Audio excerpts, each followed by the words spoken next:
প্রিয় বন্ধুরা, আসসালামু আলাইকুম। আশা করি সকলে ভালো আছেন। কিন্তু আমাদের দেশ ভালো নেই। আপনারা জানেন বাংলাদেশে অনেক জেলায় বন্যা প্লাবিত। ইতিমধ্যে অনেক জেলার বন্যার পরিস্থিতি উন্নতি হয়েছে। কিন্তু দেখা যাচ্ছে মানবিক চরম বিপর্যয়। আমাদের এলাকার কি অবস্থা আপনাদেরকে আমি দেখাচ্ছি। আপনারা আমার সাথে থাকুন। এখনো পর্যন্ত কচ্ছপিয়া ইউনিয়নে কোনো প্রাণহানির খবর পাওয়া যায়নি।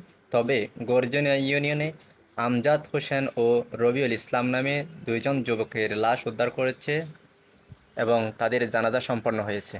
বাঁকখালী নদীর পানি কমতে শুরু করায় বিলে জিলে ডুবে থাকা বন্যার পানি আস্তে আস্তে কমতে শুরু করেছে এবং ডুবে থাকা ফসলি জমির দেখা মিলছে।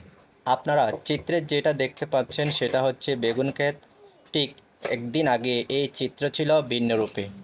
পানির স্রোতে একেবারে লণ্ডভণ্ড হয়ে গেছে। কৃষকের সহায় সম্বল বলতে এই ফসলি জমি। তো সর্বোচ্চ চেষ্টা করছে ঘুরে দাঁড়ানোর এবং এখানে রিপেয়ারের কাজে ব্যস্ত সময় পার করছে তারা।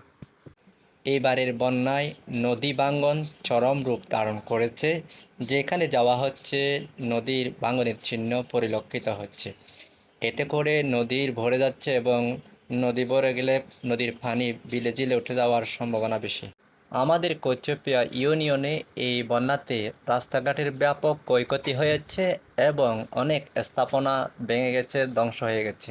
এখন সবচেয়ে গুরুত্বপূর্ণ কাজ হচ্ছে মানবিক সহায়তা। আপনারা ইতিমধ্যে লক্ষ্য করেছেন বাংলাদেশ জামায়াতে ইসলামী ও বিএনপি সহ রাজনৈতিক দলসমূহ তাদের মানবিক সহায়তার হাত প্রসারিত করেছে এবং বাংলাদেশ সেনাবাহিনী বিজিবি সহ বিভিন্ন স্তরের বাংলাদেশের ফোর্সগুলো নেমে গেছে মানবিক সহায়তার জন্য। তাদের খাবারের ব্যবস্থা এবং তাদের উদ্ধারের কাজে ব্যস্ত সময় পার করছে। আসুন আমরা যার যার অবস্থান থেকে সামর্থ্য অনুযায়ী বন্যার্তদের পাশে দাঁড়াই এবং সহযোগিতার হাত বাড়াই। এতে করে তাদের কষ্ট লাঘব হবে এবং আল্লাহ আমাদের প্রতি সহায় হবেন। সবাই ভালো থাকবেন। দেখা হবে পরবর্তী ভিডিওতে।